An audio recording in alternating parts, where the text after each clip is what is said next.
still holding the quarterly profit reports I've been excited to share. She's struggling to find her path, and the restaurant is perfect for her. I'm Sophia Chen, 32, and 6 months ago, I'd sold my dream condo to save our family's failing restaurant, Golden Dynasty. The place had been hemorrhaging money for years, stuck in the past with outdated maintenance, tired decor, and non-existent social media presence. My sister Emma, fresh from her third career change attempt, hadn't shown any interest in the restaurant until now that I'd turned it around. "Dad, I sold my home for this." My voice trembled slightly. "I put everything I have into saving Golden Dynasty." He waved dismissively, not even looking up from his phone. "And we appreciate that, but Emma needs this more. You have your accounting career to fall back on. She has nothing. Nothing except a string of abandoned projects and our parents' unconditional support," I thought bitterly. I left my senior accountant position, liquidated my assets, and poured my heart into modernizing our family legacy, while Emma spent the last 6 months finding herself in Bali. The restaurant had been my grandfather's pride and joy. I grew up watching him cook, learning the secret recipes that made Golden Dynasty famous in the 80s. But after he passed, my parents let it slide, refusing to adapt to changing times. When Dad called me 6 months ago, crying about impending bankruptcy, I didn't hesitate. I remembered that call clearly. "Sophia, we're going to lose everything," he'd sobbed. "Your grandfather's legacy, gone." I'd stepped in immediately, selling my condo and using my savings to clear their debts. I updated the menu, preserving our traditional dishes while adding modern Asian fusion options. I renovated the dining room, creating an atmosphere that honored our heritage while appealing to younger customers. I even started a social media campaign that brought in food bloggers and local influencers. And it worked. Our revenue had tripled. We had waiting lists every weekend, and our takeout service was thriving. Even our old customers loved the changes, especially the vintage photos of grandfather I'd hung on the walls. But now, standing in Dad's office, none of that seemed to matter. "Emma's already started making plans," he continued, finally looking up. "She wants to change the menu, maybe add some of those healthy bowl things she learned about in Bali." My stomach clenched. The menu that's bringing in record profits? The one grandfather created. "Well, times change," he shrugged. "Emma has fresh ideas. She's young, she understands modern trends." I wanted to scream. I'd spent months researching trends, carefully balancing tradition with innovation. Instead, I took a deep breath and placed the profit reports on his desk. "And what about my investment?" I asked quietly. "The money I put in." "We'll pay you back eventually," he said, already turning back to his phone. "Emma needs a clean slate to make this her own." Just then, Emma bounced into the office, her designer yoga outfit probably costing more than our best day's revenue. "Oh good, you told her," she chirped, not even looking at me. "Dad, I've been thinking about turning the private dining room into a juice bar. That old school stuff is so dated." The private dining room where grandfather used to host family celebrations, where he taught me my first recipe, where his memorial service was held. "Actually," I said, my voice steadier than I felt, "there's something you both should know." They looked at me with mild irritation, as if I was already interrupting Emma's grand plans. "When I invested in Golden Dynasty, I didn't just hand over money," I continued. "I had my lawyer draw up paperwork. Proper investment documents protecting both the business and my contribution." Dad's face darkened. "What are you talking about?" "I'm talking about legal documentation that makes me majority shareholder of Golden Dynasty. I own 51% of the restaurant." Emma's mouth fell open. "You can't do that. This is a family business." "Exactly," I replied, gathering my things. "And I protected our family's legacy the way grandfather would have wanted. I'll be in my office, the one with the business licenses and vendor contracts, all in my name." As I walked out, I heard Emma's shrill voice. "Daddy, do something." But there was nothing he could do. I learned from years of watching them favor Emma that the only way to protect myself was to be smart, be prepared, and document everything. I sat in my office, surrounded by the evidence of my hard work. The redesigned menus, the glowing reviews, the photos of happy customers. My phone buzzed with a message from Dad. "We need to talk about this. Family doesn't treat family this way." I smiled, thinking of all the ways they dismissed my contributions over the years. Yes, we definitely needed to talk about how family treats family. And this time, I had more than just hurt feelings to back me up. The next morning, I arrived early at Golden Dynasty just as our elderly prep cook, Mr. Liu, was starting his day. He'd worked alongside my grandfather for 20 years and was one of the few people who truly understood what the restaurant meant to me. "Trouble with family?" he asked in Mandarin, noticing my tired eyes. Before I could answer, Emma burst through the kitchen doors, still in her yoga wear, Dad trailing behind her. "This is ridiculous, Sophia," she announced, waving her phone. "I've already scheduled meetings with interior designers. We're doing a complete rebrand." Mr. Liu quietly disappeared into the walk-in freezer, but not before giving me a knowing look. He'd seen this pattern before. Emma's grand entrances, her dramatic announcements, and the inevitable chaos that followed. "Cancel them," I said simply, checking the day's delivery orders. "Any changes to Golden Dynasty need my approval as majority shareholder." About that, Dad stepped forward, his voice taking on the patronizing tone he usually reserved for difficult customers. "I spoke with our family lawyer last night. He says those documents might not be legally binding since this is a family business." I pulled out my phone, clicking on a saved email. "You mean Uncle Mike, the lawyer who hasn't practiced corporate law in 15 years? The same one who missed 3 tax deadlines for the restaurant?" I turned my screen toward them, showing an email from one of the city's top business law firms. "My lawyer disagrees." Emma's face reddened. "You went behind our backs. To an outsider." "No," I corrected her. "I protected my investment legally and professionally, something you'd understand if you finish any of your business courses." That hit a nerve. Emma had dropped out of business school after 1 semester, declaring it too restrictive for her creative spirit.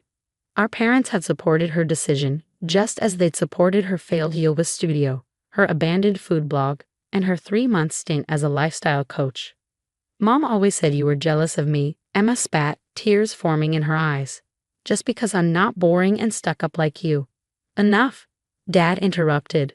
"Sophia, your sister is trying to find her purpose. This could be it. Why can't you support her?" I looked around the kitchen, at the new equipment I purchased, the organized prep stations, the updated safety protocols. Everything that had turned our failing restaurant into a profitable business. "Like you supported me?" I asked quietly. "When I worked here every weekend in high school while Emma was at parties. When I learned every recipe from grandfather while she was on shopping sprees. When I sold my home to save this place while she was posting sunset photos from Bali." Dad shifted uncomfortably. "That's different. You've always been capable. Emma needs to grow up." I cut in, surprising myself with my firmness. "And you need to realize that this isn't just about family anymore. This is business." Just then, Mr. Liu emerged from the freezer, carrying our most popular dish's secret ingredient. He paused, looking at Emma. "You know how to make phoenix clay pot?" he asked in broken English. Emma blinked. "Well, no, but..." "You know vendors. You know health code. You know staff schedule." Each question made Emma shrink a little more. "I can learn," she protested. "I have fresh ideas." "Ideas not enough," Mr. Liu stated firmly. "Need knowledge. Need respect." He turned to me. "Like Miss Sophia. Like her grandfather." Emma burst into tears and ran out, nearly colliding with our morning servers arriving for their shift. Dad gave me a disappointed look before following her. I turned to Mr. Liu, who was calmly beginning his prep work. "Thank you," I said in Mandarin. He nodded. "Your grandfather always said, good food meets proper foundation. Same with business. Same with life." As I watched our staff begin their morning routine, the well-oiled machine I'd helped create, I realized this wasn't just about protecting my investment. It was about protecting my grandfather's legacy, the staff's livelihoods, and yes, even protecting Emma from herself. My phone buzzed with a message from Mom. "We're having a family meeting tonight. Your sister is very upset. Please be reasonable." I thought about all the family meetings over the years, how they always ended with me being reasonable while Emma got her way. But not this time. This time, I had more than just tradition on my side. I had legal documents, profit margins, and most importantly, the confidence to stand my ground. I texted back, "Yes, we need to talk. I'll bring the restaurant's financial reports, legal documents, and my lawyer's contact information. It's time we all understand exactly what's at stake." Looking up at grandfather's photo on the wall, I could almost see him nodding in approval. He taught me that running a restaurant wasn't just about good food. It was about strong foundations, clear boundaries, and most importantly, respect for the work itself. Emma might have our parents' unconditional support, but I had something more valuable. A legitimate claim to my grandfather's legacy, and I wasn't going to let anyone take that away. The family meeting was set in our private dining room, the same one Emma wanted to turn into a juice bar. Mom had arranged chairs around grandfather's favorite round table, where a framed photo of him now stood in the center. I arrived with a portfolio of documents and my laptop, setting up a small presentation I'd prepared. Emma sat sulking in her designer outfit, while our parents exchanged worried glances. Before we start, I said, opening my laptop, I'd like to show you something.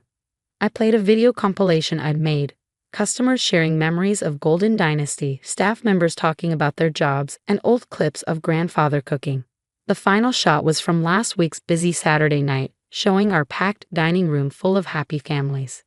This is what I've protected, I said quietly. Not just my investment, but our legacy. Mom dabbed at her eyes. Sophia, we understand you've worked hard, but Emma needs. No, I interrupted firmly. What Emma needs is to hear the truth. All of you do. I pulled out the financial reports, laying them on the table. 6 months ago, Golden Dynasty was $180,000 in debt. The health department had cited us 3 times. We were weeks away from closing. Dad shifted uncomfortably as I continued. I sold my condo for $400,000. I used $180,000 to clear the debts, $150,000 for renovations and equipment, and invested the rest in marketing and staff training. Emma rolled her eyes. We know you spent money, but Daddy says. Your father, I cut in, signed these documents acknowledging my majority ownership. I slid the contracts across the table. He was so desperate for help, he didn't even read them carefully. Dad's face reddened. Now wait a minute. No, you wait, I said, my voice firm but calm. For years, you favored Emma, excused her behavior, and expected me to step aside. But this time, it's not just about family dynamics. This is business. I pulled up our current financial statements. We're now making a profit of $30,000 per month. Our staff retention is 95%. We have partnerships with local suppliers, contracts with corporate clients, and a waiting list for weekend reservations. Mom tried to interject, but I held up my hand. And here's what would happen if Emma took over. I showed them projections based on Emma's proposed changes, the cost of her rebranding, the loss of regular customers, the impact of removing our signature dishes. Within 3 months, we'd be losing money again. Within 6, we'd be back in debt. Emma burst into tears. You're just trying to make me look bad. I have vision. Vision without experience is just fantasy, I replied. Do you know our head chef has children in college? That Mr. Liu supports his elderly parents. That our servers depend on their income. For the first time, Emma looked uncertain. But, I continued, softening my tone, if you're serious about learning the business, really learning it, I'm willing to teach you. The room fell silent. You'd start as a hostess, learn every position, understand how each part of the restaurant works. In time, if you show commitment, you could earn a real role here. A hostess? Emma whispered, horrified. But I'm family. Exactly, I said. And family should set the example. Dad started to protest, but Mom suddenly spoke up. She's right. We all turned to look at her. I've watched Sophia work here since she was 15, Mom continued. She learned from your father, honored his legacy. She glanced at Dad, we haven't been fair to her. Emma slumped in her chair. So I just give up my dreams. No, I said. You work for them, like everyone else. I closed my laptop. The choice is yours. Learn the business properly or find your next adventure elsewhere. But Golden Dynasty stays as it is. The silence stretched until Dad finally spoke. You're a lot like your grandfather, he said quietly. He would be proud. For the first time in years, I saw respect in his eyes. 2 months later, to everyone's surprise, Emma actually took the hostess position. She complained initially, but something changed after she served her first busy weekend. Maybe it was seeing the regular customers greet me by name, or watching the staff work seamlessly together, or realizing that running a restaurant was more than just having fresh ideas. She's still learning, still makes mistakes, but she's trying. Last week, I caught her asking Mr. Liu to teach her how to make dumplings. As for me, I've never been more certain of my path. Golden Dynasty isn't just a restaurant, it's a testament to hard work, proper planning, and the courage to stand your ground. Yesterday I hung a new photo next to grandfather's, one of me in my chef whites, standing proud in our kitchen. Under it, I placed his favorite saying in both English and Chinese: "Success grows from strong roots." Looking at it, I smile, knowing those roots run deeper than family ties. They're grounded in respect, responsibility, and the understanding that sometimes the best way to honor your family is to stand firm and protect what matters most.